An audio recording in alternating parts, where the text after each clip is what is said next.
민주당 재직대 김문기 수장 몰랐다는 입장 그대로세요? 백현동 개발부지 의혹에 대해서 여전히 국정을 강요했다는 입장이십니까? 한 말씀 부탁드립니다.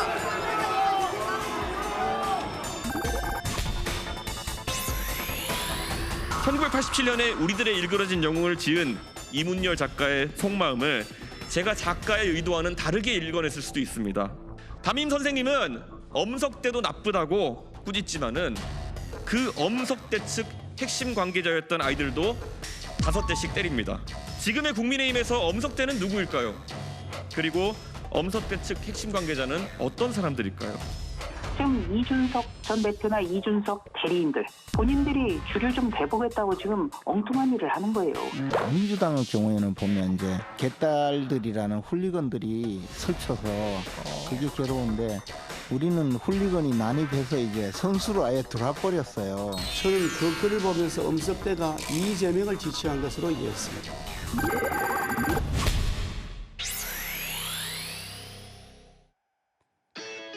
국가대표 정치뉴스쇼 5시 정치부에 시작합니다. 조금 전 영상에서도 나왔습니다만 네. 이재명 민주당 대표의 공직선거법 첫 재판이 오늘 열렸잖아요. 네. 이재명 대표가 검찰 수사의 부당함을 강조했죠. 그렇습니다. 이재명 대표는 검찰이 김만배를 몰랐다는 윤석열 대선 후보의 말에 대해서는 조사도 없이 각하했고 김문기를 몰랐다는 본인의 말에 대해서는 압수수색 후 기소했다고 말했습니다. 검찰이 선택적 수사를 하고 있다는 비판일 텐데요. 부당함에 대해서 법원이 잘 밝혀줄 거라고 했습니다. 김만배 씨 누나가 윤 대통령 부친의 자택을 매입한 사실이 대선 과정에서 논란이 됐잖아요. 네. 아마 이재명 대표가 그 부분을 지적한 게 아닌가 싶은 생각이 드는데 잠시 후에 저희가 뉴스픽에서 얘기를 해보도록 하고요. 민주당 강성 지지층이 이낙연 전 대표의 영구 제명을 요구했다는 얘기를 어제 했었는데 당 게시판 글에 5만 명 이상이 동의를 했다는 거죠. 네, 맞습니다. 이 당이 공식 답변을 해야 하는 5만 명 기준을 이틀 만에 채운 건데요. 박지원 전 비대위원장 징계 요구 때보다도 훨씬 빠른 속도입니다. 강성 지지층들은 이낙연 전 대표는 어떻게 하면 이재명 대표를 제거할지 궁리만 하고 있다고 주장하고 있는데 이상민 의원은 오늘 체포동의안과 직접 관련이 없는 이 전 대표에 대한 집단 린치는 이해되지 않는다고 말했습니다. 네. 오후 5시 민주당사 앞에서 수박 네. 깨기 행사를 벌인다는 얘기를 들었는데 저희가 관련 소식이 들어오면 추가로 얘기를 해보도록 하고요. 자, 국민의힘 얘기를 좀 해보면은 네. 이제 내일부터 당권 주자를 뽑는 그러니까 당 대표를 뽑는 여론조사가 시작이 되잖아요. 오늘 그 후보들의 발걸음이 상당히 빠른데 조연급이라고 한다면은 이제 아무래도 이준석 전 대표의 행보가 그야말로 광폭 행보죠. 맞습니다. 이준석 전 대표는 오늘 국회에서 기자회견도 열었는데요. 소설 우리들의 일그러진 영웅의 주인공 엄석대에 윤석열 대통령을 빗대기도 했습니다. 소설에서 엄석대는 반장의 권력을 유지하기 위해서 이에 저항하는 전학생 한병태에게 집단 괴롭힘을 가하는데요. 하지만 담임 선생님이 바뀌자 엄석대의 왕국은 붕괴합니다. 이준석 전 대표가 소설과 현실을 어떻게 비유했는지는 당마커가 주민에서 자세히 전해드리겠습니다. 아, 그래요? 다른 사람 네. 발제까지 챙기는 건 아주 좋은 자세예요. 아, 그렇습니까? 네, 좋아요. 자, 홍준표 시장 같은 경우에는 정말 민주당보다 못한 짓이다 이렇게 또 이준석 전 대표를 비난했는데 관련한 반응도 저희가 네. 추가로 알아보도록 하겠습니다. 오늘은 백반장도 발제를 담당하잖아요. 네, 맞습니다. 같이 들어갑시다. 네. 감사합니다.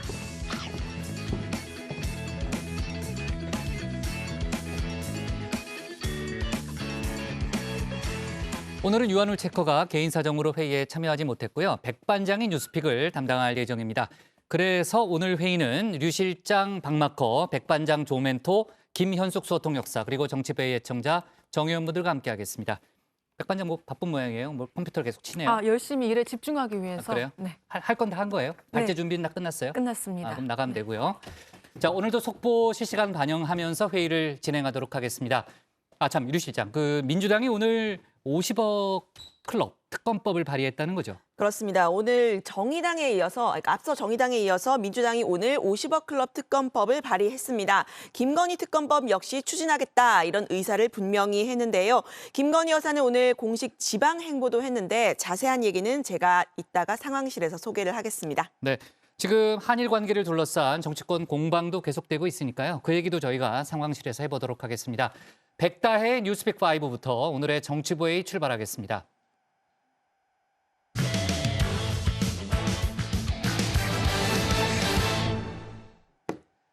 대통령 선거 과정에서 허위 사실을 유포한 혐의로 재판에 넘겨진 이재명 대표가 오늘 처음으로 관련 법원에 출석했습니다. 오늘 재판에선 대장동 개발 사업의 실무를 맡았던 고 김문기 처장을 몰랐다고 말한 부분에 대해서 중점적으로 다뤄졌는데요. 이 대표 측은 검찰이 제기한 공소 사실을 모두 부인했습니다. 이 대표도 검찰의 불균형한 수사를 비판했는데요. 관련 내용을 뉴스픽에서 짚어보겠습니다.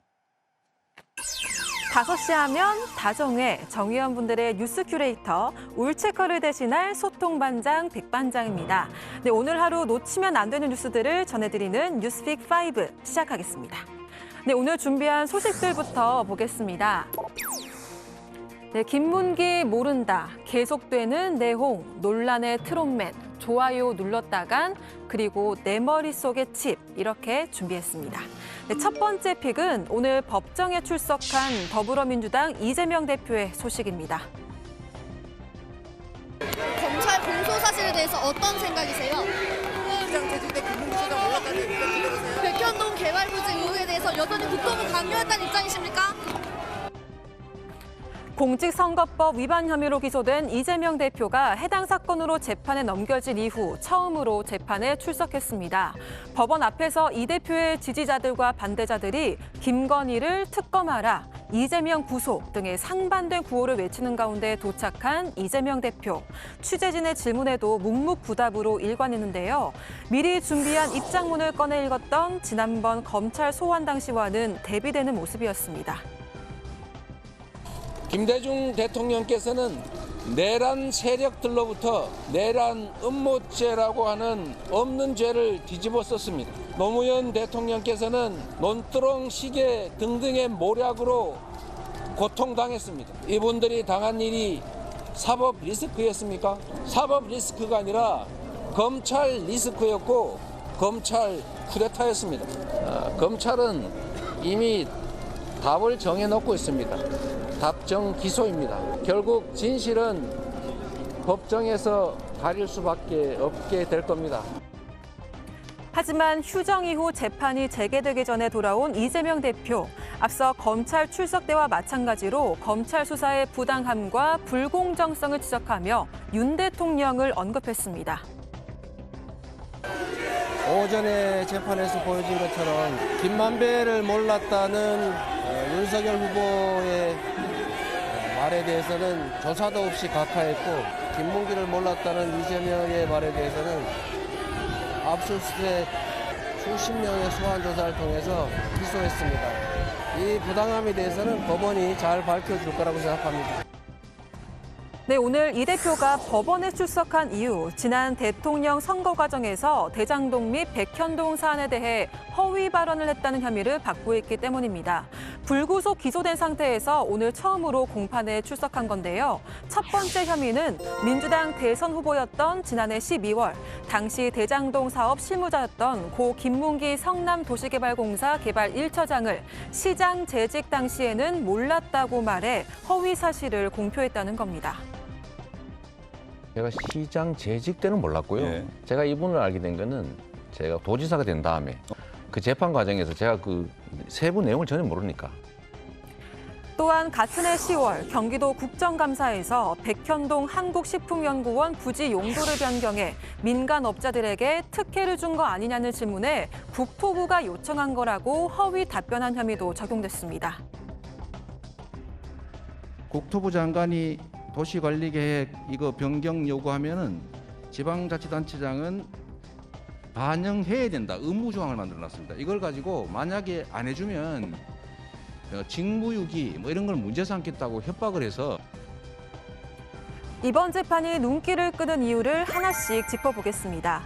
먼저 공직선거법상 당선될 목적으로 한 허위사실 공표죄는 5년 이하의 징역이나 3천만 원 이하의 벌금에 처해지는데요.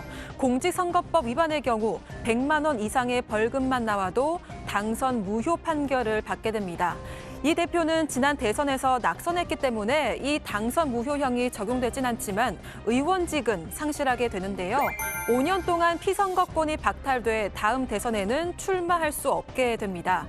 또한 민주당은 대선 기간 동안 사용했던 비용 434억 원을 고스란히 반환해야 합니다. 무엇보다도 핵심 증인들이 모두 이 대표의 대장동, 백현동 개발 특혜 의혹과 관련이 있는 만큼 재판에서 그동안 드러나지 않았던 진술과 증거가 나올지 많은 관심이 모이고 있습니다. 오늘은 첫 공판 기일인 만큼 검찰의 공소 사실에 대한 설명과 이에 대한 이 대표 측의 입장 확인이 이루어졌는데요. 관련 소식은 잠시 후에 자리에 들어가서 더 짚어보겠습니다. 이재명 후보는 8년 동안 충성을 다하며 봉사했던 아버지의 죽음 앞에 조문이나 어떠한 애도의 뜻도 비추지 않았습니다. 돌아가신 아버지에 대해 모른다, 기억이 나지 않는다 하시던 이재명 후보님은 이제는 자신이 알지도 못하는 타 후보의 선거당원의 빈소에는 직접 찾아가 애도하는 모습을 보였습니다. 그 모습을 보고 이재명 후보님의 연락을 기다리던 저희 가족은 다시 한번 철저한 배신감을 느끼며 진실을 밝히는 게 도리라고 생각했습니다. 향후 진행될 1심 재판은 증인만 50명에 이른다고 하는데요. 기자회견을 통해 억울함을 토로했던 김 전 처장의 유족과 유동규 전 본부장, 김용 부원장 등이 증인으로 나설 예정입니다. 특히 31일 재판에선 유동규 본부장이 검찰 측의 증인으로 출석하면서 이 대표와 법정에서 대면할 걸로 보이는데요. 앞서 대장동 개발 의혹과 관련해 유동규 전 본부장의 진술 태도가 달라진 이유, 이재명 대표가 김 전 처장에 대해서 모른다고 발언한 데 대한 실망감이 큰 원인이 된 걸로 알려졌습니다. 김문계를 몰라? 셋이 호주에서 같이 골프 치고 카트까지 타고 다녔으면서 요트 값은 누가 냈는데? 난 가지도 않았지만 그건 내가 대줬다. 자기는 가놓고는. 그럼 자기가 받은 게 아닌가?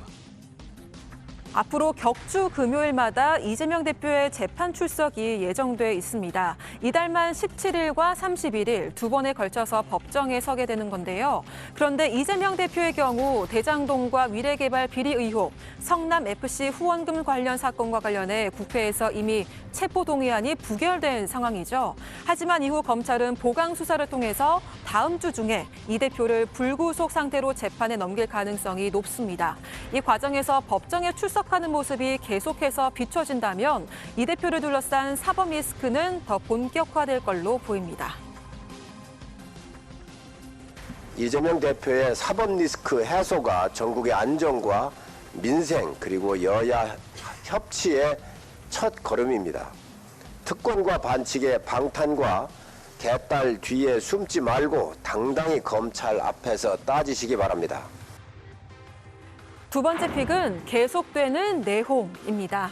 이재명 대표의 사법 리스크로 인한 민주당 내 계파 갈등이 이어지고 있습니다. 이른바 가결 같은 부결.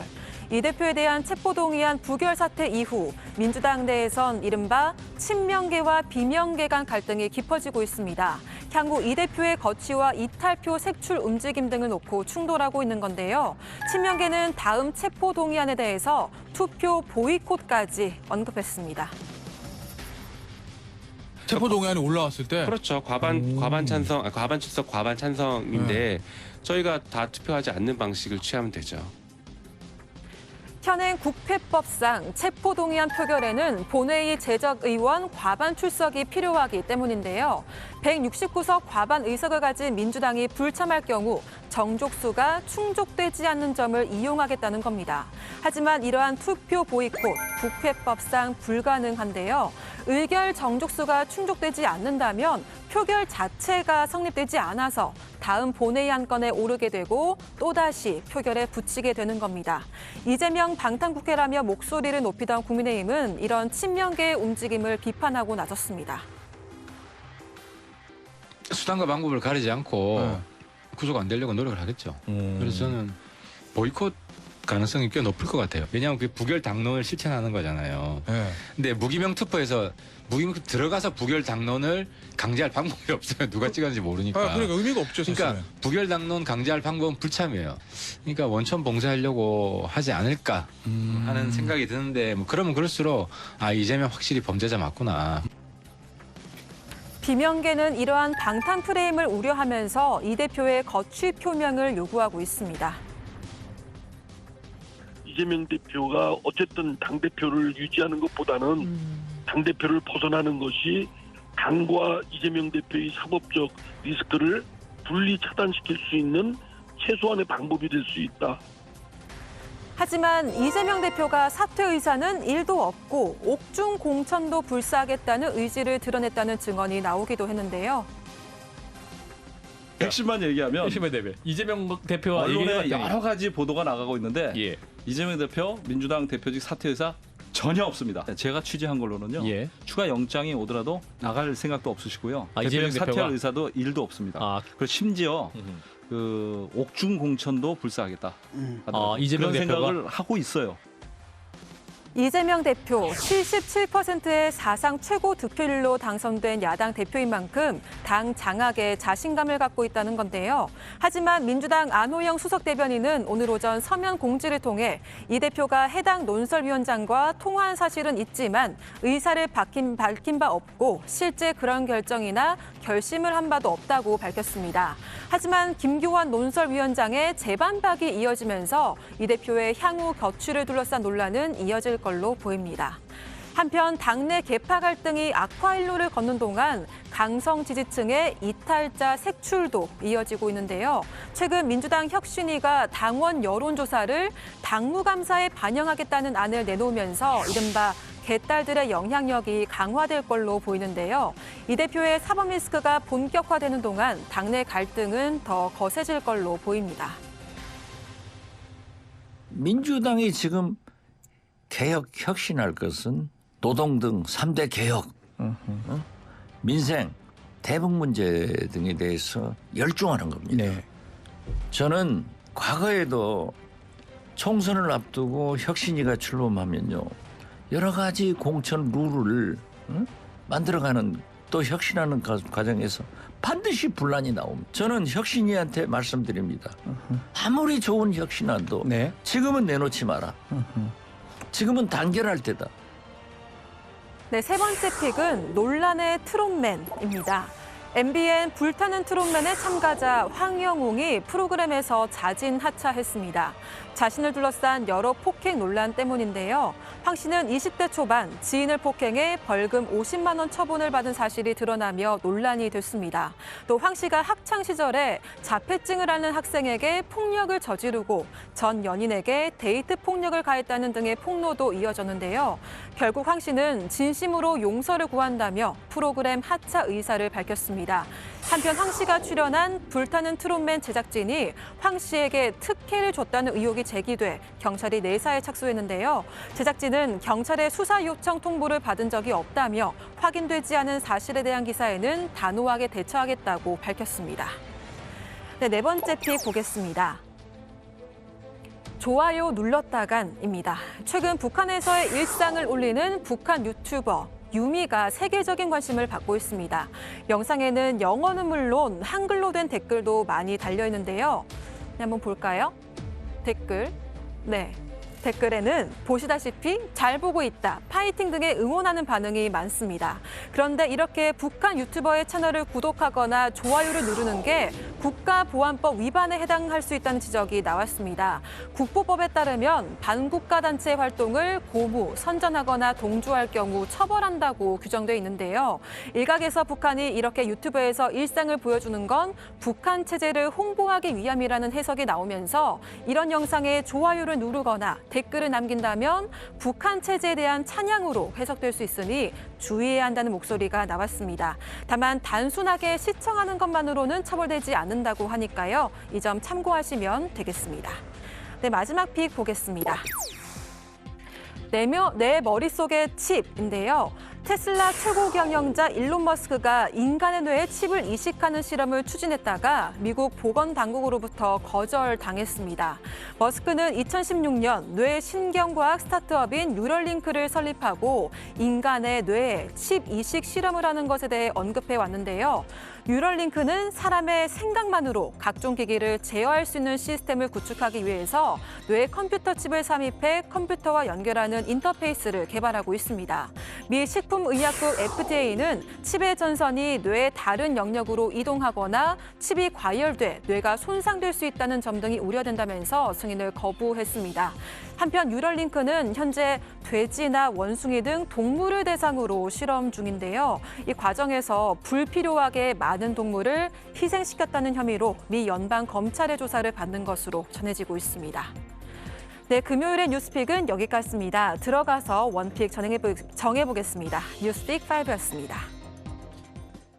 앞에서도 저희가 또 짚어봤고 발제에서도 백 관장이 설명을 했습니다만 이재명 대표가 공직선거법 위반 관련한 첫 재판에 오늘 출석을 했습니다. 오늘 재판은요. 일단 재판부가 검찰 또 이 대표 측 양측의 입장을 확인을 하고 이제 재판을 진행을 했는데 지금 이제 이 대표 측은 혐의에 대해서 전면 부인하고 있는 상황이죠, 유 실장. 그렇습니다. 이 허위 사실 공표 혐의를 받는 발언의 내용이요. 성남시장 재직 당시 고 김문기 씨를 몰랐다고 한 부분입니다.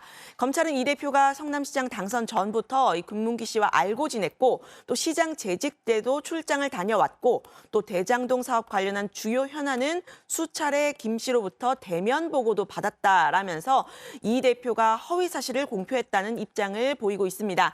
이 대표 측 변호인은 사람을 몇 번 이상 보면 안다고 해야 되는지 어떤 기준인지 모르겠다면서 어떤 사람을 아는지 경험한 내용과 횟수로만 증명할 수 있는 건 아니라고 주장을 했습니다. 사람을 안다라는 기준, 상대적이고 또 평가적인 요소가 있다는 겁니다. 네, 이 대표 측은 이 성남시 공무원만 수천 명, 이 김문기 씨와 같은 직급인 팀장만 600명이라고 설명을 했는데요. 함께 다녀온 출장에 대해서도 이 성남시장 일대 해외 출장을 16차례 갔고 한 번에 10여 명 함께 갔는데 이 가운데 한 출장에 같이 간 직원을 기억할 수 있을지 모르겠다고 강조했습니다. 또 이 공소 사실은 허위 사실 공표의 구성 요건 어느 부분에도 해당되는 부분이 없다고 지적했는데요. 한편 이 해당 사건으로 재판에 넘겨진 이후 처음으로 법정에 출석한 이 대표는 직접 자신의 입장을 말하지 않았습니다. 이 재판부가 하실 얘기가 없냐라고 묻자 없다 답변한 게 전부였습니다. 지금 얘기했던 건 이제 오전에 진행된 재판 얘기고요. 오후에 재판이 이제 속개가 됐습니다. 검찰이 제출한 증거를 조사할 예정이라고 하는데요. 이제 관련 속보가 아직은 이제 자세하게 나오지는 않고 있는데 아마 나올 걸로 예상이 되고요. 백 관장. 네. 발제 끝났다고 다 일 끝난 거 아니거든요. 아, 당연하죠. 속보 챙기고 있어요? 일하고 있었습니다. 아, 그래요? 네. 속보 나오고 있죠? 네. 뭐가 나오고 있어요? 네. 속보 챙기고는 있죠? 네, 지금 아직 원픽 마무리하고 있었습니다. 그래요? 네. 알았습니다. 아무튼 속보가 나올 테니까요. 네. 백 관장이 속보를 좀 계속해서 챙겨주기 바라고요. 오늘의 원픽은 어떤 걸로 잡을 거예요? 네, 오늘의 원픽은요. 김문기 몰랐다 이재명 첫 재판 출석 사법 리스크 고조.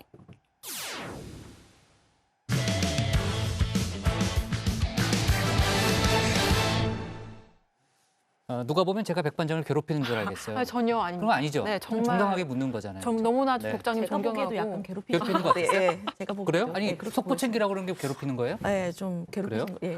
근데 말투가 좀 그랬나? 정혜원 여러분 어떻게 생각하시는지. 뭐 그런 것까지 물어볼 그 지금 이슈는 어떤 아니에요? 그 정의원분이 어휴 꼰 점점점이라 하셨습니다. 네, 꼰으로 시작하는 단어가 많지 않은데 네, 뭐. 제가 생각하는 그 두 글자짜리 그 네, 그런 단어가 것 갑자기 같습니다. 생각이 나네요. 예. 자, 좋습니다. 이제 목이 다매네요. 충격을 받아가지고.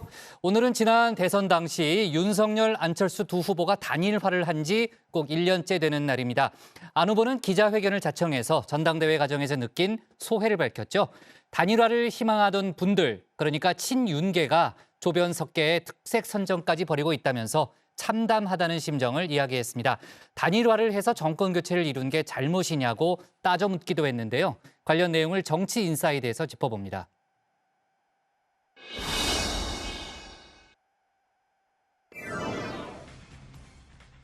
저 윤석열은 안철수 후보의 뜻을 받아 반드시 승리하여 함께 성공적인 국민 통합 정부를 반드시 만들고 성공시키겠습니다.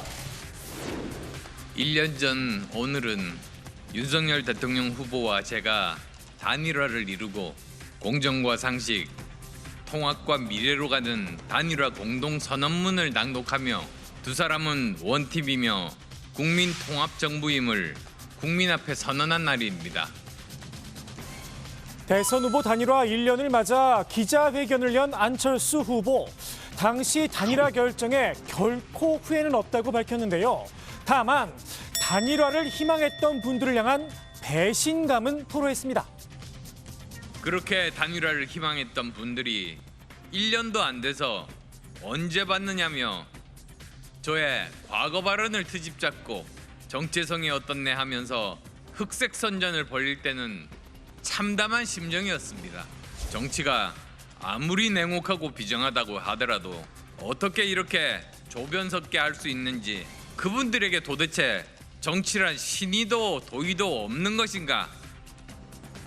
단일화를 위해 움직였던 대표적인 인물, 바로 장제원 의원입니다.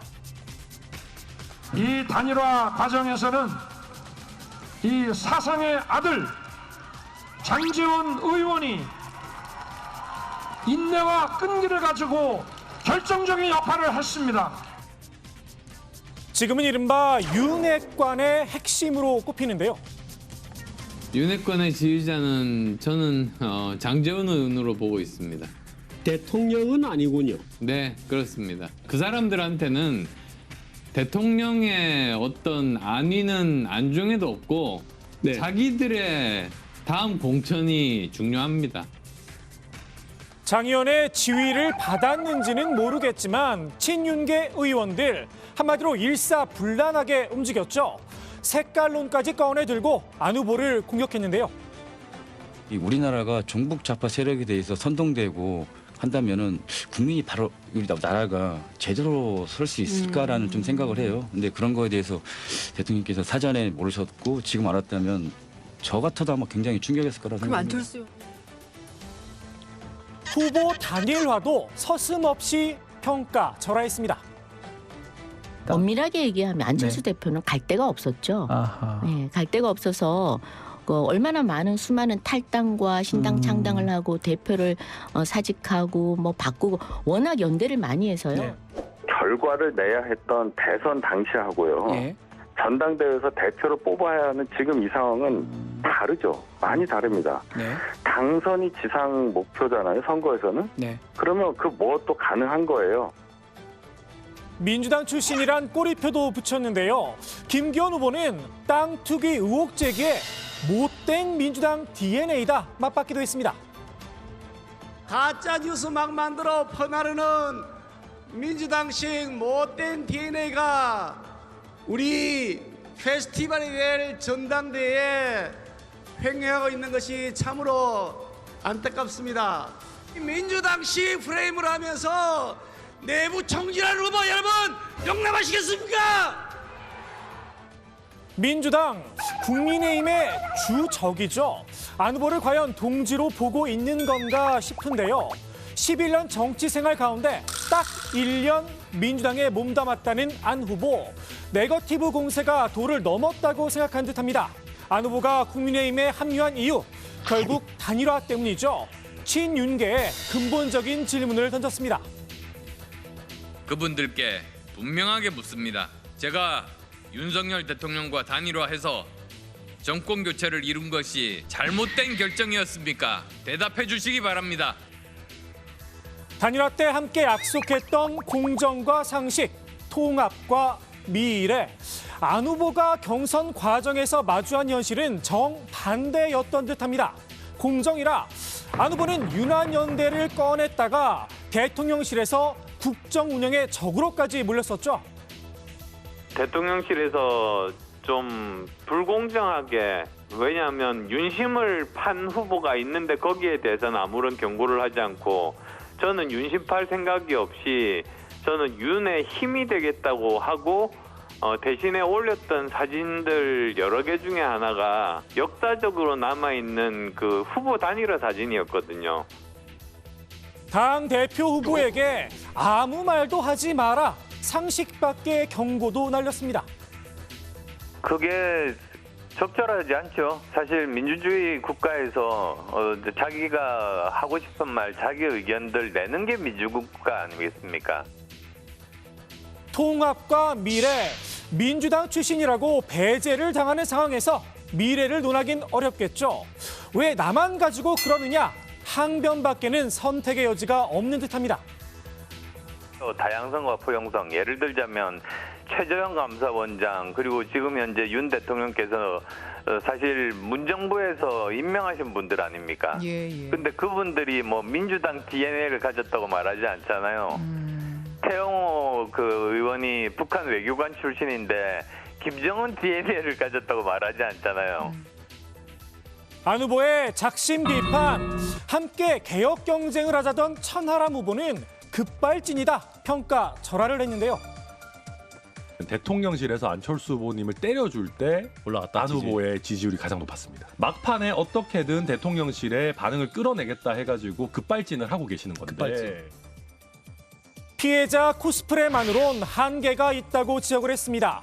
확실하게 각을 세우려면 윤핵관들을 어떻게 개혁하겠다, 실천 계획이 있어야 한다는 겁니다. 대통령실에서 이렇게 전당대회에 개입하는 게 잘못됐다.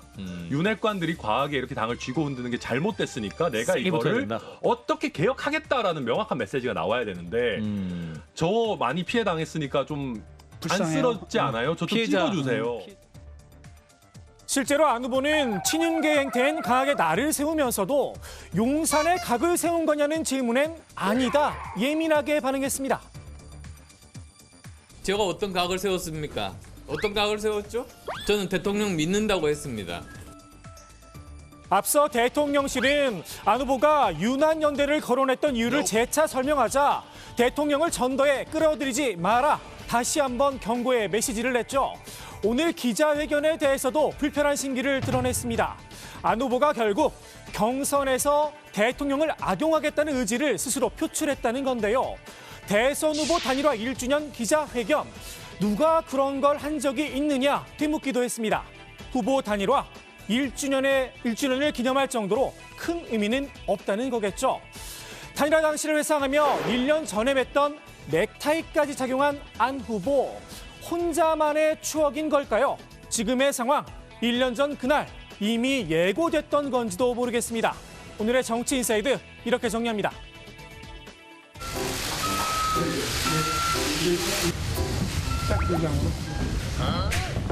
이거 필요 없으세요?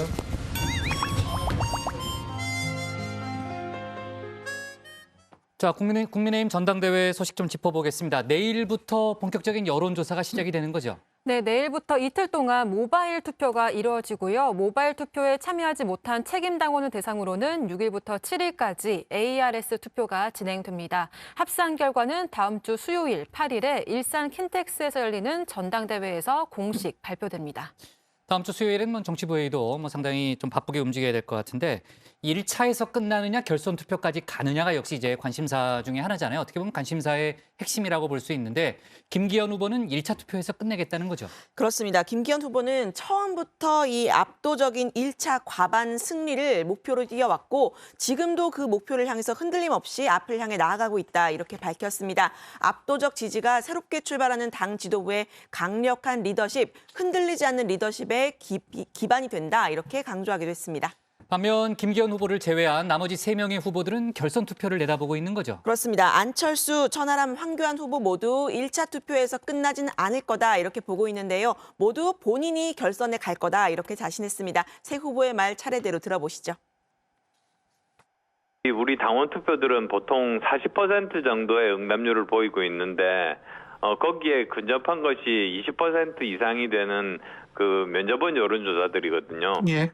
그런 데서 보면 보통 김기현 후보 한 30% 정도, 제가 한 20% 후반 정도, 그다음에 3, 4위 합해도 저보다는 못합니다. 저는 천하람 지지층 블럭이 많이 들어와 준다면은 모수가 늘어나서 일단 김기현 후보의 1차 과반도 어려워지고 그다음에 제가 간다면 충분히 2위는 안정적으로 갈 수 있다. 지금 나와 있는 뭐 안철수 후보나 또 저나 또 천하람 후보도 그렇고 뭐 상당한 또 득표력을 보이고 있어요. 네. 이러면 뭐 50% 이상을 한 사람이 얻기가 쉽지가 않죠. 자, 발제에서 들어봤습니다만 안철수 후보가 오늘 단일화 1주년을 맞아서 친윤계를 작심 비판했잖아요. 조변석계 뭐 이런 표현도 썼고 아까 보니까 상당히 목소리에서 격앙된 그런 분위기도 느껴지던데 김기현 후보가 안철수 후보의 발언에 대해서 입장을 내놓은 게 있죠. 네, 김기현 후보는 이 안철수 후보의 단일화를 깎아내린 바는 없다라고 밝혔는데요. 이 단일화한 건 긍정적으로 평가한다. 이런 말씀을 드렸다는 겁니다. 다만 이 단일화를 했다고 과거 모든 행적이 지워진 건 아니라는 입장도 함께 내놨는데요. 앞서 김 후보는 이 신용복이 존경받는 지식인이냐, 지금도 간첩이 없다고 생각하느냐, 이 안 후보의 과거 발언을 문제 삼았던 바 있습니다. 정치부에서도 많이 다뤘던 그런 이슈인데 그러니까 당시 이제 김기현 후보가 안철수 후보에게 색깔론을 제기한 거 아니냐라는 그런 또 지적이 많이 나왔죠. 관련한 논란도 있었고요. 검사 시절 공안검사로 공안통으로 이름을 날렸던 황교안 후보가 이번에는 천하람 후보의 발언을 문제 삼고 나섰다는 거죠. 네, 그렇습니다. 황교안 후보는 스스로를 공안 전문가라고 칭하면서 천하람 후보가 문제가 될 수 있는 발언을 했다 이렇게 지적을 했는데요. 천 후보가 강원 지역 합동연설회에서 한 이 말을 콕 집었습니다. 북한이 강짜 부리고 떼쓴답시고 바다에 미사일 쏴대고 드론 날려대면 여기 강원도 접견 지역에 계시는 우리 국민들 불안에 떨며 밤을 지새셔야 합니다. 황 후보는 북한의 도발에 대한 군의 대응을 문제 삼는 건 이적 행위가 될 수 있다 이렇게 주장을 했는데요. 황 후보의 말 직접 들어보시죠. 무슨 북한의 도발에 대해서 이게 우리 드론을 날린답시고 하는데 그래가지고 뭐가 해결되겠습니까?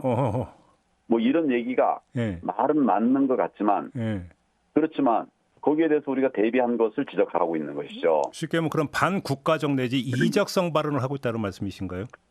근데 과거 같으면 이런 경우에 이제 소위 조사를 합니다. 내사라고 해야 되나요? 내사에서 왜 이런 발언을 했는가? 그건 북한을 돕기 위해서 했다고 그러면 그건 이적 행위가 되는 거죠. 황 후보는 과거에 국가보안법 해설이라는 책을 쓰기도 했습니다. 네, 내사라고 하니까 앵커가 놀란 모양이더라고요. 아까 보니까 그런 반응을 좀 보이기도 했는데 좀 이제 전당대회 얘기는 아닙니다만 황교안 후보가 사랑제일교회 담임 목사죠. 전광훈 씨를 경찰에 고소했다는 거죠. 네, 맞습니다. 황교안 후보는 허위 사실로 명예를 훼손한 혐의로 전광훈 씨를 경찰에 고소했습니다. 황 후보는 전 씨가 지난달 27일에 강원도의 한 행사장에서 한 발언을 문제 삼았는데요. 지난 총선 당시 누군가가 공천을 받으려 한 황 후보에게 50억 원을 줬다는 취지로 말을 했다는 겁니다. 황 후보는 전 씨가 어처구니 없는 거짓말을 했다면서 지난 총선 공천과 관련해 단돈 1원 한 푼 받은 적이 없다고 밝혔습니다. 황교안 후보와 전광훈 씨가 원래 각별한 사이였잖아요. 그러니까 황 후보가 전광훈 씨 집회에 참석하기도 하고 또 황교안 후보가 청와대 앞에서 전에 단식을 했을 때는 전광훈 씨가 찾아갔던 걸로 제가 좀 기억을 하는데 사실 이제 이번 전당대회에서 황교안 후보의 핵심 지지 세력 중에 하나로 전광훈 씨 또 그 지지층이 좀 꼽히기도 했는데 어쨌든 고소까지 하는 그런 상황이 이루어졌고 전광훈 씨가 입장을 밝힌 건 없어요? 네, 직접은 아니고요. 강경 보수 유튜버라고 할 수 있죠. 이 신의 한수 신혜식 씨가 전광훈 씨의 입장을 대신 전했습니다. 황 후보가 애국 세력의 중심이고 정신적인 지주인 전광훈 씨를 고소했다면서 전 씨가 분노하고 있다 이렇게 말을 했는데요. 황 후보가 유튜브 모임에서 전 씨를 비방한 내용이 있기 때문에 맞고소도 준비 중이라고 합니다. 신혜식 씨는 전당대회에서 광화문 세력의 지지가 필요한 황 후보가 전 씨를 비난했다면서 이번 전당대회에서 황교안 후보는 아웃이라고 밝히기도 했습니다. 네. 자, 강경 보수 유튜버 표심도 상당하다고 하는데 어디로 갈지 그것도 역시 관심입니다. 다음 주 수요일 이제 8일 전당대회가 열리니까요. 저희가 여러 가지로 좀 관련된 소식들도 확인할 수 있겠네요. 오늘의 정치 인사이드는 이렇게 정리하겠습니다. 안철수 단일화 1년 조변석계 대 김기현 과거 행적 안 지워져로 제목을 잡겠습니다. 다음은 박준우 마커의 주민으로 갑니다.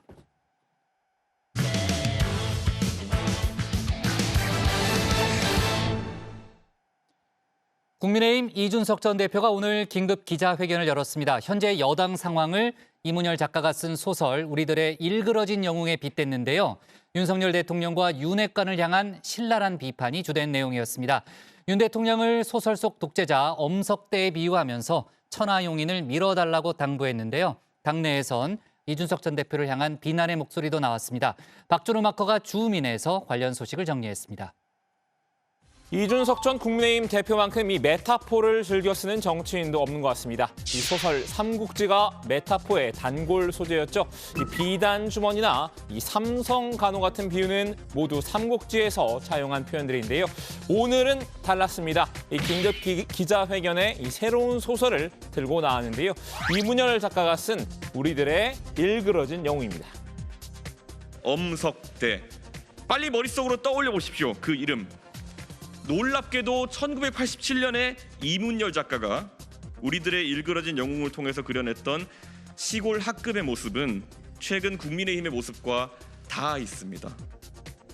이 전 대표는 지금 국민의힘 상황을 우리들의 일그러진 영웅에 빗대는데요. 이 메타포를 이해를 하려면 우선 소설의 대략적인 줄거리를 알아야겠죠. 이 엄석대라는 급장이 담임 선생님의 묵인 아래 최고 권력자로서 동급생들 위해 군림하고 있는 학급이 배경입니다. 이 한병태라는 전학생이 이 엄석대에 맞서보려 하지만 결국 실패하는데요. 이 새로운 선생님이 이런 비정상적인 권력 구도를 제자리로 돌려놓고 엄석대는 축출된다는 내용입니다. 엄석대가 구축해놓은 왕국은 새로운 담임 선생님이 오고 사흘 만에 반장 선거에서 61명 중 59명의 표를 받으며 엄석대가 다시 선출되는 순간 무너졌습니다. 엄석대에게 저항할 사람이 남아있지 않은 그 학급의 질서라는 것이 새로운 담임 선생님에게는 얼마나 이질적이고 또 한심해 보였겠습니까? 이 전 대표도 이 소설의 내용을 설명하는데 기자회견에 상당 시간을 할애했는데요. 이 정의원분들이 알기 쉽게 이 전 대표의 비유대로 이 소설 속의 인물과 현실 속 인물들을 1대1로 대응시켜 볼까 합니다. 먼저 이 학급장을 맡은 엄석대는 윤석열 대통령을 가리키는데요. 이게 조용히 해.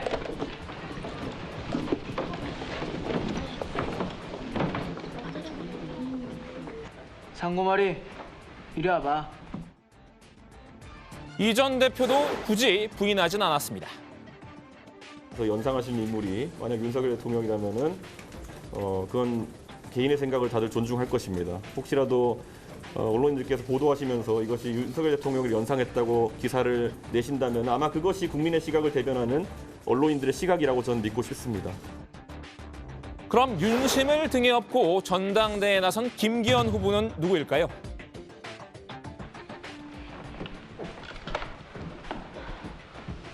일어나 임마. 넌 뭐야? 체육부장이다. 왜? 임마 급장이 부르는데 안 가? 엄석대의 이 최측근인 체육부장 강동규를 연상시키는데요. 이 친윤계는 엄석대에게 굴종하는 다수의 동급생들과 겹쳐 보이는 듯합니다.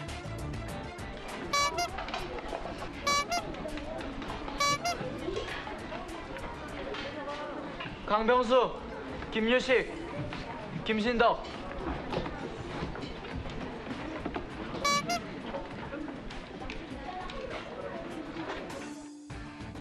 이 전 대표는 이 엄석대에게 맞서고자 했던 이 한병태를 천하용인이라고 했는데요. 이제 곧 투표가 시작되는 전당대회에서 천하람, 허은하, 김용태, 이기인 네 후보는 지금 소설 속의 한병태와 같은 위치에 서 있습니다.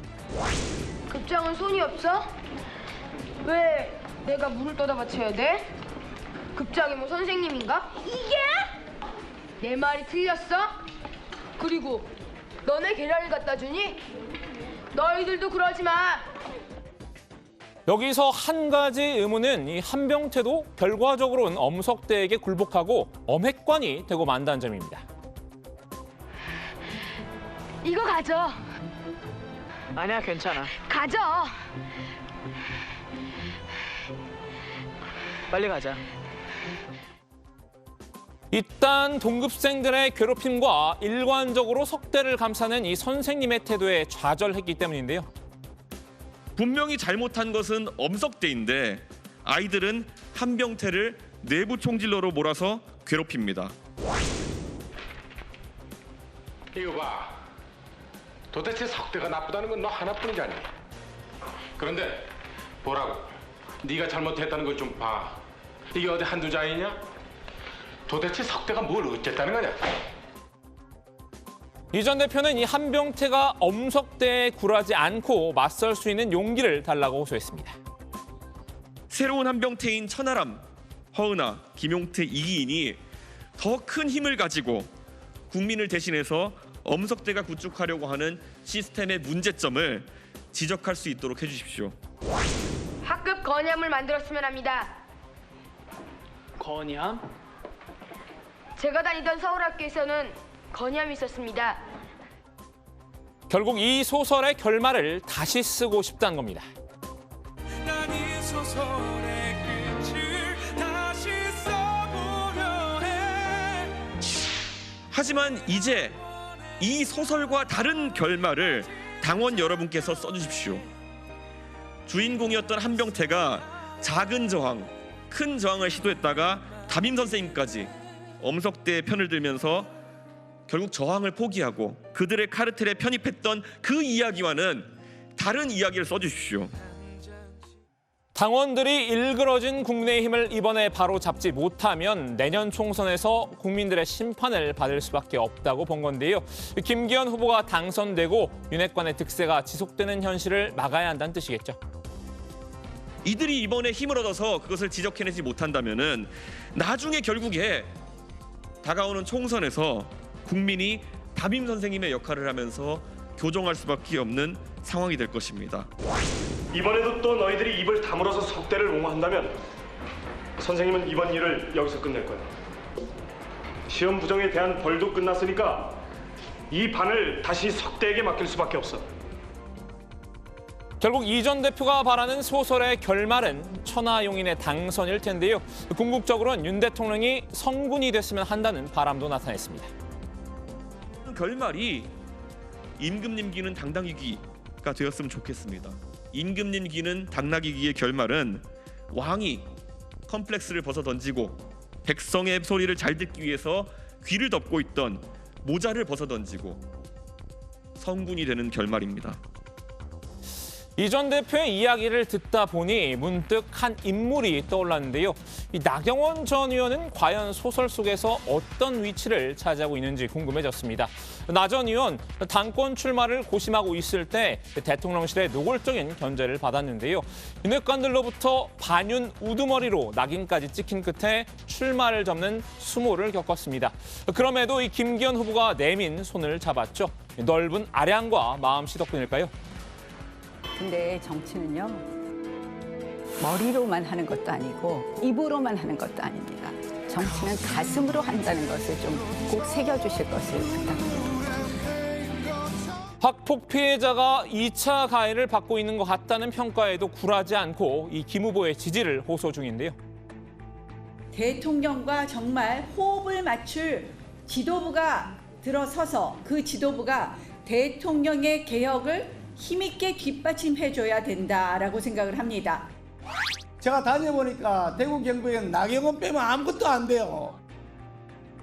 이 전 대표의 입장에선 나 전 의원이 이 체육부장 강동규에게 붙은 원오브댐으로 보이지 않을까 싶습니다. 야, 제발 우리들도 좀 끼워주라. 톰과 제리의 톰도 거들었습니다. 이 안철수 후보, 김나연대를 공갈연대로 평가절하했었죠. 나 전 의원에 대해선 안타까운 마음을 드러냈습니다.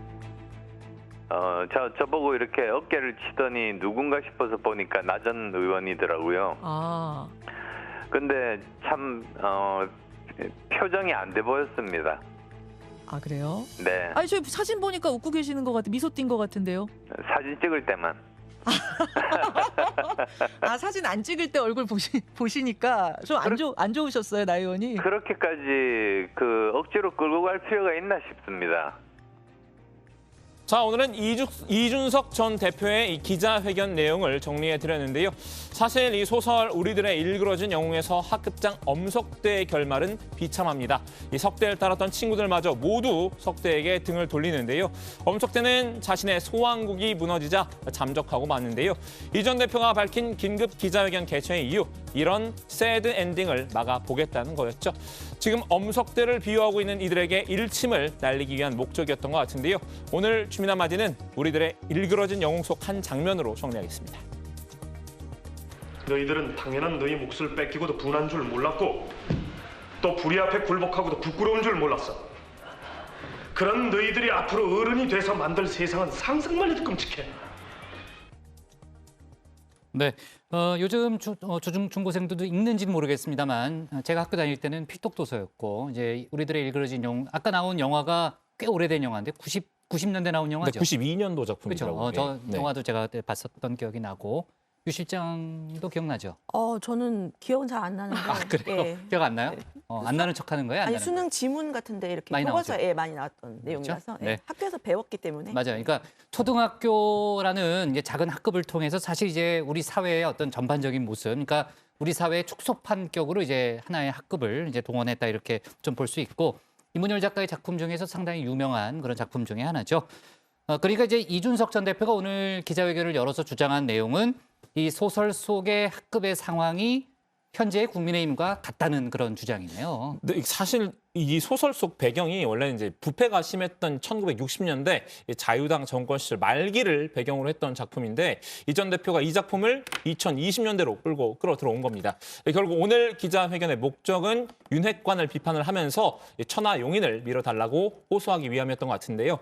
이 전 대표가 윤핵관이라고 직접 언급하지는 않았지만 이 회견 내용은 시종일관 윤핵관을 저격하는 데 초점이 맞춰져 있었습니다. 모두가 자신의 권리와 양심을 잃어버리고 엄석대에게 굴종하면은 평화와 질서가 유지되는 것처럼 보였습니다. 아마 이게 누군가가 이야기하는 당정일체일지도 모르겠습니다. 이 당정일체, 친윤계의 지론이기도 하죠. 이 지난달 김기현 후보가 안철수 후보가 당대표에 당선이 되면 대통령 탄핵 가능성이 있다라고 말했었는데요. 그러자 이 윤핵관 장제원 의원이 이 당정이 하나가 되고 같은 목소리를 내는 것이 중요하다라고 강조하는 발언이라고 생각한다라면서 옹호를 했었잖아요. 이 전 대표의 말은 바로 이런 행태를 비꼰 것으로 보입니다. 네, 이준석 전 대표는 엄석대가 무너질 때 가장 잔인하게 엄석대에 대해서 고발한 학생들 모습 기억이 나느냐 이렇게도 물었는데요. 결국은 당이 무너질 경우에 윤 핵관들이 앞장서서 윤석열 대통령에게 등을 돌릴 거다 이렇게 예측을 한 겁니다. 엄석대의 권력을 떠받들면서 엄석대가 만든 해괴한 시스템에 해서 누릴 것은 다 누리고 남을 림치하는 데 앞장섰던 그들이 담임 선생님이 엄석대의 비행을 적어내라고 하자 누구보다 앞서서 그를 고발하고 무너뜨리기 위해 노력합니다. 담임 선생님은 엄석대도 나쁘다고 꾸짖지만은 그 엄석대 측 핵심 관계자였던 아이들도 5대씩 때립니다. 네, 아까 보셨던 영화 우리들의 일그러진 영웅에서도 해당 장면이 나오는데요. 이 엄석대가 무너지는 순간을 상세히 묘사했습니다. 나쁜 X예요. 나쁜 짓이야 나쁜 짓은 모두 잘 시켰어요. 만약 시킨 일을 제대로 안 하면 중학생들을 불러다가 절 마구했어요. 그래서 할 수 없었어요. 저 X는 나쁜 X예요. 네, 저 장면도 기억이 나네요. 네, 자 이준석 전 대표는 이제 소설의 결말을 다시 쓰고 싶다 이런 얘기를 했는데, 그러니까 쉽게 말하면은 처음에 엄석대에게 저항했던 전학생 한병태가 성공하길 바라는 거죠. 네, 그렇습니다. 이 전 대표는 천하용인을 한병태에 비유했는데요. 천하람 후보가 결선 투표에 진출하게 될 것이라고 장담을 하면서 전략을 구상 중이라고 했죠. 기자회견 이후에 천하람 후보가 당대표가 되면 엄석대는 어떻게 되느냐 기자가의 질문이 있었고요. 이문열의 소설 속 엄석대의 결말은 비극인데 임금 임기는 당나귀기와 같은 결말이 났으면 좋겠다 이렇게 답을 했습니다. 그건 결국 임금이 성공되는 스토리다라면서 윤석열 대통령이 성공하길 바라는 마음을 나타내기도 했습니다. 천 후보 등이 충원을 선치 않는 충신들이 될 것이다. 이런 점을 강조한 것으로도 보입니다. 네, 결국은 이제 그 천하용인을 좀 밀어달라는 이제 본인의 심경을 강조를 한 건데, 천하람 후보가 결선 투표에 진출하려면 당장은 이제 안철수 후보를 또 제쳐야 되잖아요. 안 후보는 혹시 소설 속에 어떤 인물로 좀 비춰졌나요? 네, 이 전 대표는 안 후보를 우왕좌왕하며 엄석대를 따르는 아이들의 비유를 했는데요. 들어보시겠습니다. 제가 안철수 대표님의 그런 이야기를 듣고 이번 전당대회 때 행보를 보면서 이 책에 있었던 우왕좌왕하는 아이들의 모습이 생각납니다. 결국에는 이것이 옳은 것인가에 대해서 한 번쯤은 의문을 가졌겠지만은 엄석대가 가진 그 힘이라는 것에 굴복해가지고 그 사람은 절대 엄석대를 이겨낼 수 없습니다. 엄석대를 이겨낼 수 있는 사람은 문제의식을 가지고 용기를 가지고 불이익을 감수하고 할 말을 하는 사람이다. 그런 의미에서 안철수 대표의 그런 행보는 다소 아쉬운 측면이 있습니다. 이 전 대표는 안철수 후보의 문제는 전당대회 룰의 불공정성이 아니라 엄석대에게 붙을까 말까 오락가락한 거라고 설명했습니다. 네, 이준석 전 대표가 엄석대를 끌고 들어온 데 대해서 국민의힘 내부에서는 제발 좀 당에서 나가줬으면 좋겠다라는 그런 반응을 보이고 있다는 보도도 좀 많이 나왔는데 김기현 후보도 입장을 내놓은 게 있죠. 네, 맞습니다. 김 후보는 이 전 대표가 윤석열 대통령을 엄석대에 빗댄 점에 대해서 이재명을 빗댄 것으로 생각한다고 짧게 답했는데요. 저는 그 글을 보면서 엄석대가 이재명을 지칭한 것으로 이해했습니다. 네, 그 이상 답변하지는 않았습니다. 다만 친윤계에서는 이 전 대표의 기자회견에 앞서 강한 불쾌감을 나타냈습니다. 최고위원회에 출마한 조수진 후보는 이 전 대표와 천하용인을 두고 당대표 시절의 내부 총질과 성상납 무마 시도 이것이 확인돼서 끌어내려질 수밖에 없는 그런 당대표인데 그런 성찰과 반성 없이 그 사람이 대리 출전시켜서 그 사람이 시키는 대로 움직인다. 이게 말이 되느냐고 비판했습니다. 또 민주당의 이중대로밖에는 저는 볼 수 없다면서 차라리 그냥 떠났으면 좋겠다고 날을 세우기도 했습니다. 네. 자, 관련해서 물론 이제 엄석대의 경우 아까 이제 박준호 마커가 얘기를 했습니다만 윤석열 대통령을 빗댄 것으로 보는 게 사실 맥락상 맞는데 김기현 후보는 이재명 대표에 비유한 것이다라는 그런 입장을 밝혔고요. 당내 반응이 안 좋다는 얘기를 제가 조금 전에 했는데 홍준표 대구시장도 SNS에 관련된 입장을 내놨는데 이준석 전 대표가 지난번에는 윤 대통령을 개고기에 비유했는데 이번에는 엄석대라는 물의 배에 비유를 했다면서 정말 민주당보다도 더한 짓이다라는 그런 쓴소리를 했고요. 우리 당대표까지 지낸 사람이 민주당보다 더한 짓을 하는 것은 예의도 아니고 도리도 아니다라는 그런 입장을 밝혔다고 합니다. 자, 이준석 전 대표를 향한 또 당내 비판의 목소리는 더 커질 수 있겠네요. 지금 분위기를 보면요. 오늘 주민 제목 이렇게 정리하겠습니다. 이준석 우리들의 일그러진 영웅 빗대 윤핵관 직격 천하용인이 다른 결말로로 제목을 잡겠습니다. 다음은 유정화 실장의 국회 상황실입니다.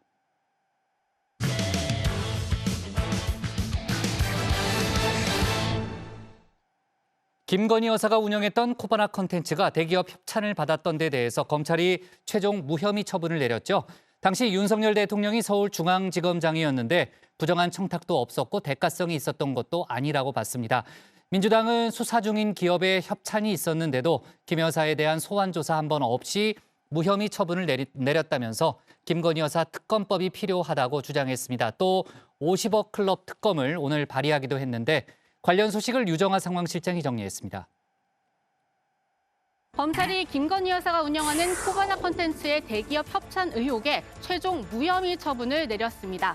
검찰은 김 여사에 대한 서면 조사와 관계자들에 대한 조사 결과 청탁금지법 위반 사항을 확인하기 어렵다고 봤습니다. 네, 어제 오후에 들어온 소식인데 유한울 체커가 짧게 전해드렸었죠. 오늘은 좀 길게 말씀을 드려보려고 합니다. 김건희 여사의 코바나 컨텐츠에 대한 대기업들의 뇌물성 협찬 의혹에 대해서 검찰이 무혐의 처분을 내렸습니다. 김 여사와 함께 고발이 됐던 윤석열 대통령도 같은 처분을 내렸는데요. 이 뇌물 혐의 또 청탁금지법 혐의에 대해서 이 검찰은 부정한 청탁은 없었고 대가성도 없었다라면서 이건 통상적인 협찬 계약이었다고 했습니다. 대기업 10곳과 17곳이 2018년 알베르토 자코메티전, 2019년 야스파 걸작전 협찬했다는 거 아니에요. 대기업 왜 이렇게 많이 붙냐. 미술품 전시회를 땡겨올 때 딴 게 아니거든요. 그 거장의 미술품을 누가 가져올 수 있느냐. 그러니까 코바나 컨텐츠가 유능한 거예요. 네, 혐의 내용을 좀 더 구체적으로 살펴보겠습니다. 문제가 된 건요. 2015년부터 이 코바나 컨텐츠가 개최했던 요 4건의 전시가 문제가 된 겁니다. 이 중에서 청탁금지법이 생긴 이후에 있었던 르코르비지에전의 경우에는요. 2021년 12월 그러니까 대선 전에 먼저 무혐의 처분이 됐고요. 이 나머지 전시에 대해서 이번에 모두 무혐의 처분, 불기소 처분이 내려진 겁니다. 의혹을 고발했던 시민단체는 윤석열 대통령이 이 전시 당시에 서울중앙지검장 그리고 검찰총장을 지냈기 때문에 이 대기업들이 윤 대통령을 보고 코바나 컨텐츠에 협찬한 것 아니냐 이렇게 주장을 했었는데요. 윤 대통령이 중앙지검장으로 거론이 되던 때에 이 협찬사가 갑자기 늘어났고 이 협찬 기업 중에는 수사를 받던 기업도 있었다는 게 의혹의 핵심이었습니다. 하지만 검찰은요, 이건 통상적인 협찬 계약이었다라고 했는데요. 검찰 관계자는 수사 중인 사건이 있는 업체도 몇 곳 있었지만 대가성도 부정청탁도 없었다라면서요. 계약에 따라서 협찬이 진행됐다고 말을 했습니다. 민주당은 일단 검찰이 협찬 기업들에 대해서는 이 포렌식을 포함한 강제 수사까지 진행을 했는데 김건희 여사에 대해서는 2차례 서면 조사만 했다는 점을 문제 삼았습니다. 코바나 콘텐츠 전시 협찬 기업의 도이치모터스는 물론 윤석열 대통령이 서울중앙지검장으로서 수사받던 기업들 다수가 포함되어 있습니다. 검사 부인 회사의 전시의 기부는 소환 조사도 없이 무혐의로 만드는 윤석열 정부 들어 대한민국은 검사들의 권 천국이 되었습니다.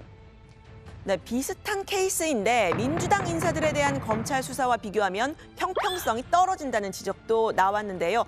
수사 중이던 기업이 검찰총장의 부인에게 협찬을 한 건 무혐의인데 이재명 대표의 성남FC 같은 경우에는 기업 광고비에 대해서 제3자 뇌물죄를 적용했다는 겁니다. 조국 전 장관의 경우에는 교수이던 시절에 딸이 장학금을 받았기 때문에 청탁금지법 위반으로 1심에서 유죄를 받았는데 이것과도 비교가 된다는 건데요. 검찰은 이 대표 사건과 비교를 하면 대가성과 부정청탁이 없었다. 그리고 조 전 장관 사건과 비교를 하면 이 장학금은 편법적인 혜택이었지만 이 코바나 콘텐츠 사건 같은 경우에는 후원과 협찬이 계약대로 이루어졌기 때문에 다르다라고 주장을 했습니다. 민주당은 이런 선택적인 수사 때문에 김건희 특검이 필요하다고 주장했습니다. 코바나 콘텐츠는 후원했다는 것으론 대가성이 인정되지 않고 성남FC는 광고를 내기만 해도 대가성이 억지로 만들어지는 선택적 압수수색과 소환조사를 펼치는 검찰의 행태를 바로 잡아야 합니다. 김건희 특검만이 김건희 여사의 주가 조작 관여 의혹을 파헤칠 수 있습니다. 네, 다만 검찰은 김 여사의 도이치모터스 주가 조작 연루 의혹에 대해서는 수사를 계속 진행한다고 밝혔는데요. 어쨌든 김 여사는 어제 검찰의 처분으로 코바나 콘텐츠의 협찬 의혹은 모두 벗은 셈이 됐습니다. 오늘 김 여사는 국민의힘의 지지세가 강한 경북 지역을 방문했는데요. 포항에 이 하천 정화 활동을 하는 모습, 지금 사진으로 나가는 모습이고요.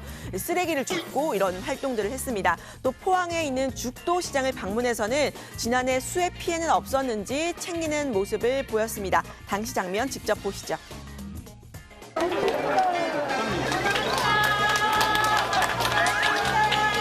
이렇게 많은 대기업이 처음이에요.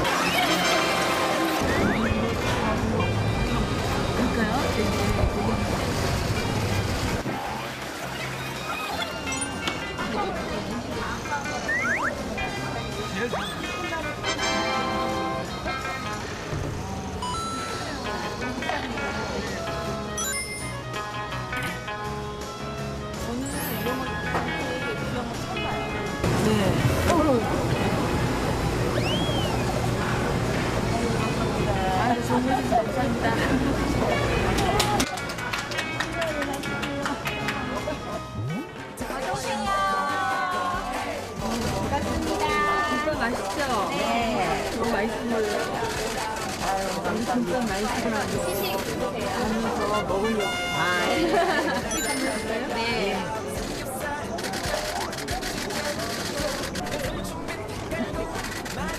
김밥 얼마나 있어요? 저희 많이 사가고 있어요.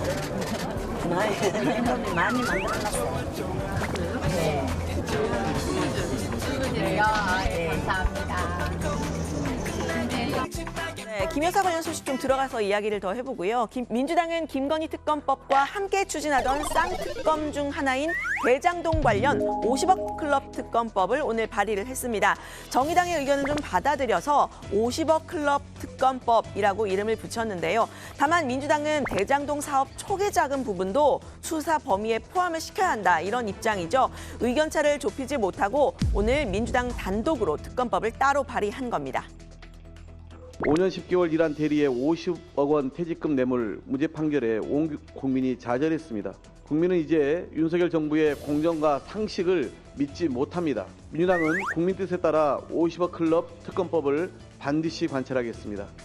네, 50억 클럽 특검법이 겨냥하고 있는 건 명확하죠. 검사 아빠를 둔 아들들의 아빠 찬스입니다. 민주당은 검찰 출신 곽상도 전 의원이 아들 병채를 통해 돈 달라고 했다라는 육성이 공개가 됐지만 검찰이 수사를 제대로 하지 않았다고 보고 있죠. 또 다른 검사 아빠 정순신 변호사의 이 국수본부장 낙마에 대해서도 공세를 이어갔습니다. 이재명 대표는 윤 대통령이 직접 사과를 해야 한다고 주장했습니다. 대통령은 관련 책임자 전원을 엄하게 문책하고 인사 참사 제조기로 전락해버린 검증 라인도 전면 교체하기 바랍니다. 검사가 아빠면 학폭을 저질러도 명무대에 진학하고 퇴직금도 50억씩이나 받는 검사 아빠 특권 시대에 종지부를 찍어야겠습니다. 네, 정 변호사의 아들 학교 폭력 사건이요. 관련 보도가 쭉 이어지면서 공분이 점점 커지고 있습니다. 사퇴를 했지만요. 이 가해자와 피해자의 엇갈린 미래가 드러나면서인데요. 일단 가해자인 아들 정 씨는 학교 폭력이 전혀 문제되지 않은 채 수능 점수만 보는 정시 전형으로 졸업 후에 곧바로 서울대에 진학을 했죠.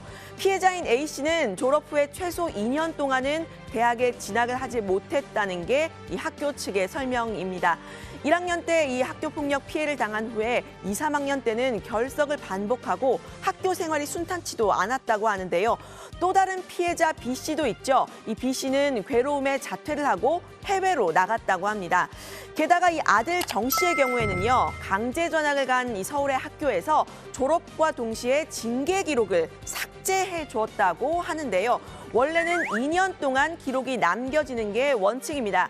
그런데 이 6개월 당시 법상으로는 6개월 이상 학교 폭력이 재발하지 않으면 징계를 삭제하는 심의 대상에 오를 수 있다고 하는데요. 이런 예외 규정을 적극 활용했다는 겁니다.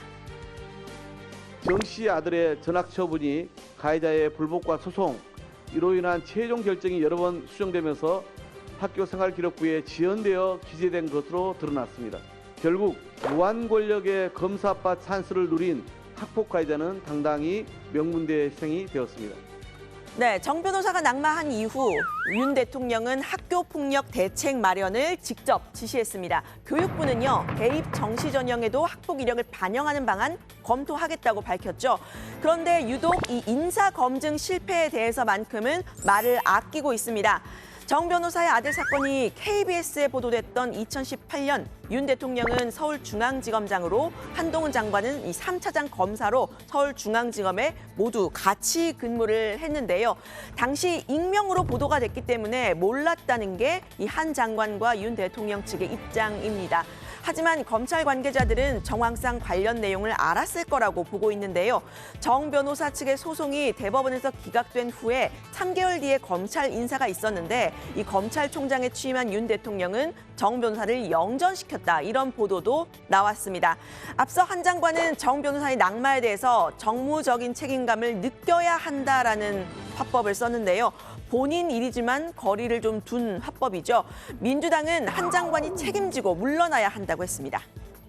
인사검증의 뭐 1차적인 객관적인 검증, 그것이 인사정보관리단에 있고 또 다른 기관에서도 관련하지만 그 상관이 저희니까 제가 책임감을 느끼는 것은 맞습니다. 국민들께서 여기에 대해서 우려를 많이 하시니까 당연히 거기에 대해서 제가 뭐 정무적인 책임감을 느껴야 되는 것 아니겠습니까? 한동훈 법무부 장관, 이 내용 몰랐다면, 학폭 몰랐다면 법무부 장관 인사검증단 단장으로서 자격 없는 거라 그만둬야 되겠죠. 그리고 이 내용 알았음에도 불구하고 이것을 이렇게 추진했다면 그 책임을 물어 또 그만둬야 합니다. 네, 경찰은요, 본인들의 수장이 될 뻔했던 정 변호사에 대한 수사에 착수를 했습니다. 정 변호사가 공직 예비 후보자 사전 질문서에 소송 관련 질문이 이렇게 있었지만 아니요라고 허위 기재한 혐의에 대해서 시민단체가 고발을 했기 때문인데요. 함께 고발이 된 윤희근 경찰청장에 대해서도 경찰이 수사에 착수했습니다. 윤 청장이 정 변호사가 윤 대통령과 가깝다는 이유로 검증을 제대로 하지 못하고 단수 한 명만 추천을 했다라는 건데요. 하지만 이번 인사 실패, 시스템이 아니라 사람의 문제라는 지적이 나왔습니다. 검사 출신인 금태섭 전 의원은 인사권자의 뜻이 확고하면 공무원들은 입을 닫을 수밖에 없다고 말했습니다.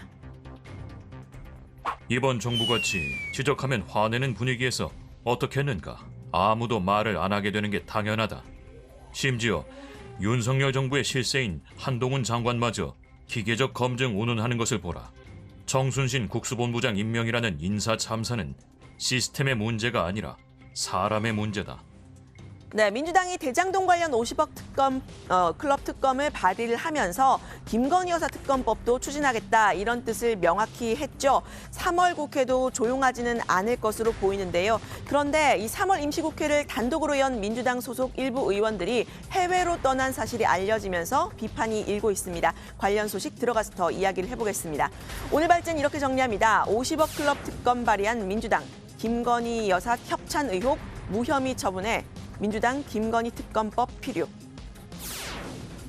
네, 지난주에 저희가 이제 3월 국회도 상당히 좀 암울해 보인다는 그런 얘기를 했습니다. 암울하다는 건 이제 여야가 계속 싸우면 국민들 입장에서는 참 쳐다보기 참 못한 그런 장면이죠. 이제 민주당이 이제 본격적으로 쌍특검을 추진하기로 하고 또 국민의힘이 반발하면서 아마 여야의 충돌이 계속될 그런 분위기고요. 어제 저희가 자세히 다뤘던 이슈인데 윤석열 대통령의 3.1절 기념사에 대한 논란도 오늘도 이제 계속이 됐습니다. 민주당 이재명 대표가 연일 직접 비판에 나선 거죠. 네, 그렇습니다. 이 문제가 된 발언은 이 세계사의 변화에 제대로 준비하지 못해 국권을 상실하고 고통받았던 우리의 과거를 되돌아봐야 한다면서 지금 일본은 과거 군국주의 침략자에서 안보와 경제를 협력하는 파트너가 됐다는 대목입니다.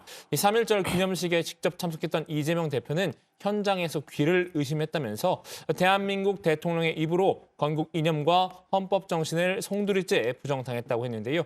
윤 대통령의 태도를 학폭 피해자에 빗댔습니다. 직접 들어보시죠. 지금도 독도를 자기 땅이라 우기고 침략을 반성하지 않고 있는 일본입니다. 그런 일본의 잘못을 합리화하고 협력을 구걸하는 것은 학폭 피해자가 가해자에게 머리를 조아리는 것과 같습니다.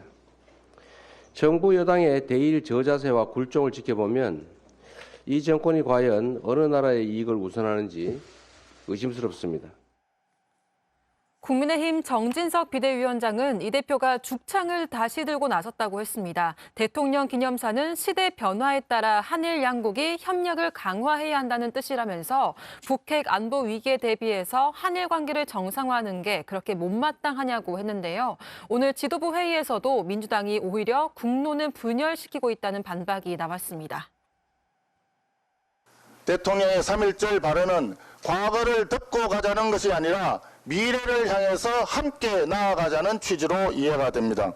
전략적 이익을 위해 국론을 분열시키고 국익을 훼손하는 민주당의 작태는 절대 국민들께 용서받을 수 없을 것입니다. 일본이 윤 대통령의 기념사에 대해서 긍정적인 평가를 내렸잖아요. 근데 중국에서 윤 대통령의 발언을 비판하는 보도가 나왔다는 거죠. 그렇습니다. 중국 관영 매체인 글로벌 타임스는 온라인판에서 윤 대통령의 이 3.1절 기념사가 반발에 직면했다 이렇게 보도를 했습니다. 한국 대통령이 일본을 향해서 이렇게 아첨하는 말을 한 것은 이례적이다 이렇게 표현을 했는데요. 중국 전문가들은 한국이 외교 정책에서 몽유병을 앓고 미국의 볼모가 되는 것을 피해야 한다고 경고했다 이런 대목도 담았습니다. 부정적인 시각을 드러낸 건데요. 민주당에서도 이 미국과 중국 사이에서 외교를 좀 정교하게 해야 한다는 지적이 나왔습니다.